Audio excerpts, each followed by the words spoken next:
can't afford to lose you. Basta hindi pwede. Period.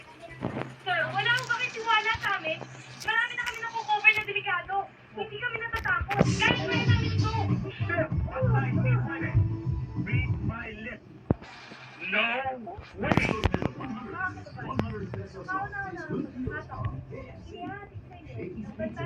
Ang isang exclusive interview mula sa pamilya dito.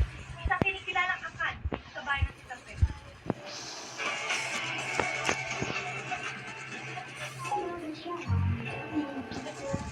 The world is small.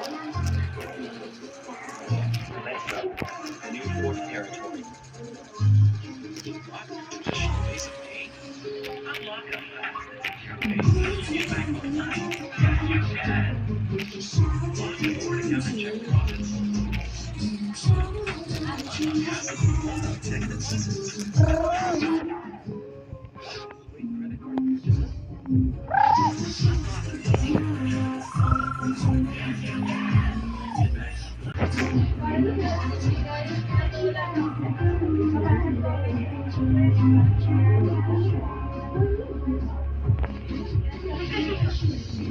Sa inyong pagkakatanda, kailan sa amin nagsimulangin yung alitan ng pamilya Blanco? Nag-agi sa gamit.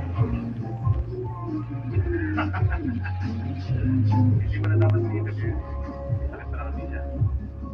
Alam mo, totoo lang. Nung pa lang ako, parang ginili yung ama niya, tsaka yung tatay ko, kasama sila. Hanggang sa natutusan ng tatay ko. Na yung ama pala niya, hindi na makapili. Yun ang totoo. Sa nagsimulangin yung alitan? Hindi. Ngayon ko lang nalaman na tinapos pala yung tatay ko eh. Saka alam mo yung pagkamatay ng kapatid niya, pinagbibigtan kami na kami ng buwa. Nagbibigtan yun eh. Totoo ang pinatay nila ang kapatid. Kanayin ka! Bakit to? Teka. Patayin mo muna camera mo. Ito, pagkamatay mo. Patay mo. Mag-check ka rin dito. Nakikita mga baril dito eh. Bakit ka sulungan? Nagpunta na lang ako sa meron. Ano nga nag-i-epekto sa bayan nung nawala siya? Siya lang ang magulo, hindi natural. Kung mawala siya, nagkaroon na katahimikan. Pero nung maligim, kayo ng ano ng mga pasugalan. Kayo ng kapalit na actually fraud na lang. So, bumuha ko ng grupo para ibuha niya. Matigil na natin illegal ang pinagkagagawa niya. Pati ang illegal lagi. Sa ikatatahimik na bayan. Dahil na, Marshall Burger. Palagay mo. Sino yung sabi niya totoo na diba? Hindi ko alam. Mahirap magbigay ng opinion eh. Kung hindi mahalaga sa kanila ang buhay nila, mahiya sila sa mga taong nagdadamay sa mga ginagawa nila. Kailangan. Entrante ang birthday ng anak ko. Aba, ngayon lang mag-birthday nung nasa laya ako. Saan mo gusto? Sa Hyatt o sa Manila Hotel? Palisyo! Kailangan yung mag-aso sa mga 100,000. 100,000? 50,000 sa akin. Iyak tayo. Sigurado yan, ha? Oo. Tumigil na nga kayo dyan.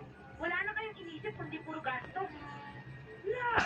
Diyos ko naman, no? Nangangarap lang ako. Diyos ko, mangangarap ko na rin lang. Titiplin mo pa? Napakulay ko naman. Diyos ko, alam mo naman.